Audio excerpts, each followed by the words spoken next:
జగపతి బాబు గారిని మాట్లాడవలసిందిగా రిక్వెస్ట్ చేస్తున్నాం. అంటారా సారు? ఏంటి సార్ అట్లా భయపెట్టినారు మీరు? కానీ ఒక్క విషయం చెప్పాలి సారు, మీకు ఈ సినిమా ఇంత నచ్చింది కాబట్టి మీరు దిల్లో పెట్టుకొని మొత్తం అంతా మీ భుజాల మీద వేసుకొని ఎంత ప్రమోట్ చేస్తున్నారంటే hats off to you sir. ఎంత భీమరావు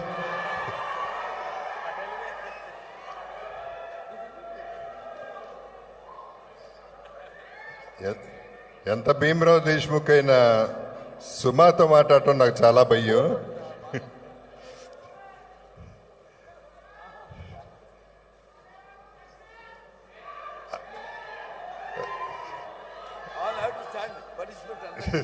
కాదు, అందరూ పంపించేయచ్చుగా పాపం, ఎందుకు కూర్చొని. You can relax actually everybody.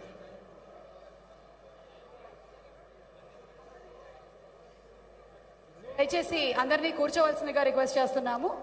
Balakrishna గారు అండ్ జగపతి బాబు గారు స్టేజ్ మీద ఉంటారు. మిగిలిన వాళ్ళందరినీ కూడా request you all to please be seated.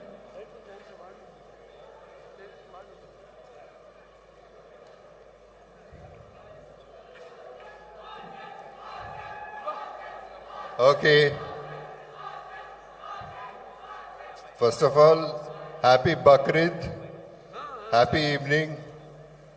అందరికీ నమస్కారం. ఒక నిజం చెప్పాలంటే 3-4 నెలలుగా ఆలోచిస్తూ ఉన్నాను ఈ ప్రోగ్రాం గురించి.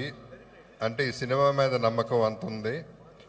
బాలయ్య బాబుని పిలవాలి, ఆయన్ని ఈ ఫంక్షన్కి రావాలని కోరిక 3-4 నెలలుగా ఉంది.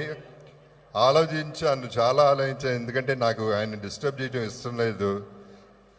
ఒకటి, ఆయన ఆల్రెడీ పాపం షూటింగ్లో బిజీగా ఉన్నారు, పాలిటిక్స్లో బిజీగా ఉన్నారు, హాస్పిటల్లో బిజీగా ఉన్నారు, టైం స్పేర్ చేయలేరు. కానీ నేను అడిగితే కాదనరనే నమ్మకం ఉంది. సో నేను వెళ్ళి అడిగాను. ఫైనలీ ఆయన మా నాన్నగారి పేరు మీద గౌరవంతో నాతో ఇమ్మీడియట్గా ఏ డిస్కషన్ పెట్టకుండా ఎప్పుడు పెట్టుకుందాం ప్రోగ్రాం చెప్పండి అన్నారు. వచ్చారు అంతే. మీ అందరికీ తెలుసు ఆయనతో నేను లెజెండ్ అనే సినిమా ఏ రేంజ్కి తీసుకెళ్ళింది నన్ను అనేది, ఎలా నిలబెట్టింది అనేది తెలుసు. సో అదే లెజెండ్తో ఆయన బ్లెస్సింగ్స్తో ఈ 3వ ఇన్నింగ్స్ ఆయన ఇప్పిస్తారని కొంచెం కోరుకుంటున్నాను. మీరందరూ బాలయ్య బాబుని ఎన్నో సినిమాలుగా ఎన్నో రకాలుగా ఫెరోషియస్ క్యారెక్టర్స్ చూశారు. కానీ అన్స్టాపబుల్ బాలయ్య గారు, అన్స్టాపబుల్ ఏంటి అనేది తర్వాత ఆయన ఏంటో మీ అందరికీ ఇప్పుడు ఫుల్ క్లారిటీ వచ్చింది. ఇది మేము రోజు షూటింగ్లో చూస్తాం. ఇట్టాగే సరదాగానే ఉంటారు, జోకులు వేస్తూనే ఉంటారు, విపరీతంగా నవ్విస్తూ ఉంటారు. సో ఆయనతో ఎంజాయ్ చేసినట్టు ఎప్పుడు ఎంజాయ్ చేయలేను. సో మీ అన్స్టాపబుల్ మాకు కూడా కొంచెం ఇవ్వండి ఈ సినిమాకి, మీ బ్లెస్సింగ్స్. ఈ సినిమా బాగుండాలనేది మీ బ్లెస్సింగ్స్ మాకు కావాలండి. అండ్ ఈ సినిమా రుద్రంగికి వస్తే, ఫస్ట్ నాకు 1 ఇయర్గా అజయ్ ఈ కథ పట్టుకొని తిరిగాడు. ఆల్మోస్ట్ 1 ఇయర్ అనుకుంటా. నేను చేయనని చెప్పాను. వద్దు అజయ్, సినిమా చాలా బాగుంది, కథ చాలా బాగుంది, క్యారెక్టరైజేషన్ చాలా బాగుంది, కానీ బడ్జెట్ కూడా చాలా బాగుంది, చాలా పెద్దది ఉంది, చాలా కష్టం ఈ సినిమా తీయటం, సరిపోదు నా ఇది సరిపోదు అనేది చెప్తూ వచ్చాను. అయినా సరే మొండిగా రసమయ్య బాలకృష్ణ గారు అజయ్ చేద్దాం బాబు సినిమా అని ఆ ప్రొడ్యూసర్ గారు వచ్చి ఎంతైనా పర్లేదు చేద్దామంటే అనుకున్న దానికంటే కూడా ఎక్కువ అయ్యింది బడ్జెట్. కానీ తట్టుకుని చేశారు, బాగా చేశారు, గట్టిగా చేశారు ఈ సినిమాని. నేను ఎన్నో సినిమాలు చేశాను. లెజెండ్ తర్వాత మీ అందరికీ తెలుసు 80-90 సినిమాలు చేశాను. కానీ చెప్పుకోవడానికి ఇది బాగున్నాయి క్యారెక్టర్స్ అని చెప్పుకోవడానికి 10 కూడా లేవు. ఇప్పుడు ఈ సినిమా రుద్రంగి అనే సినిమా ఈ 10లో 1 అవుతుందో, నంబర్ 1 అవుతుందో, నాకు మళ్ళీ ఒక కొత్త లైఫ్ వస్తుంది, నాకంటూ ఒక మంచి మార్కెట్ వస్తుందనే నమ్మకం ప్రొడ్యూసరు డైరెక్టర్ ఇద్దరు ఇప్పించారు. ఇద్దరికి థ్యాంక్ యూ. మమతా చెప్పినట్టు అజయ్ అనేవాడు మామూలుడు కాదు. అజయ్ అనే డైరెక్టర్ మామూలుగా కనపడతాడు కానీ మామూలు మనిషి కాదు. ఇంకా చాలా చాలా విషయం ఉంది. ఇంకా మళ్ళీ అజయ్ సినిమా మనం కలిసి చేద్దాం తప్పకుండా, చేయాలి కూడా. సో మీ అందరూ ఈ పర్టికులర్ సినిమాని ఇక్కడ ఎవరు జగపతి బాబా, విమలా రామల, మమతా మోహన్ దాసా కాదు, క్యారెక్టర్లు చూడండి.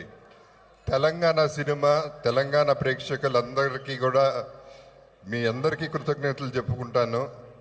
ఈ సినిమాని ఎంకరేజ్ చేస్తారని నమ్మకం నాకుంది. సో మీరందరూ మాతో ఉండాలి. ప్రెస్ వాళ్ళందరికీ కూడా థ్యాంక్స్ చెప్పాలి. పర్టికులర్గా ప్లీజ్ కోఆపరేట్.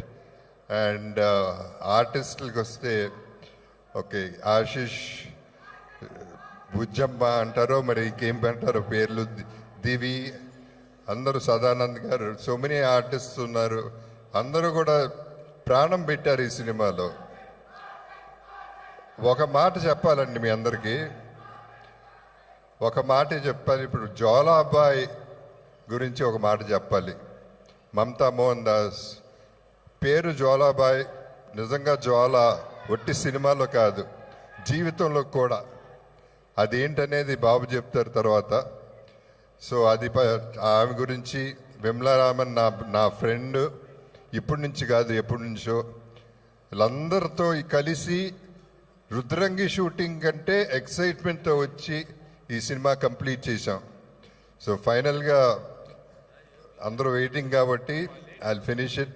అండ్ టెక్నీషియన్స్ అందరికీ Santosh, excellent job. First time నేను ఫ్రేమ్ చూడగానే చెప్పాను ఇది వేరే లెవెల్లో ఉంది, ఈ మేకింగ్ వేరే లెవెల్లో ఉందని. ఎడిటర్ గారికి, మ్యూజిక్ డైరెక్టర్ గారికి, చంద్రబోస్కి, అందరికీ కూడా thank you very much for the cooperation. And ఈ సినిమా లెవెల్ ఇంకో లెవెల్లో ఉంటుందనేది గట్టిగా చెప్పగలను. రుద్రంగి నాదే, రుద్రంగి బిలాంగ్స్ టు మీ. అది ఇప్పటిదాకా 7వ తారీఖు నుంచి Rudrangi belongs to y'all. So అందరితో పాటు ఎక్కడికి వెళ్ళినా, పబ్బులకి వెళ్ళినా, థియేటర్లకు వెళ్ళినా, ఎక్కడికి వెళ్ళినా ఒకే ఒక మాట వినపడుతుంది. అందరికీ తెలిసింది ఏంటో, జై బాలయ్య. బాలకృష్ణ గారిని మాట్లాడవలసి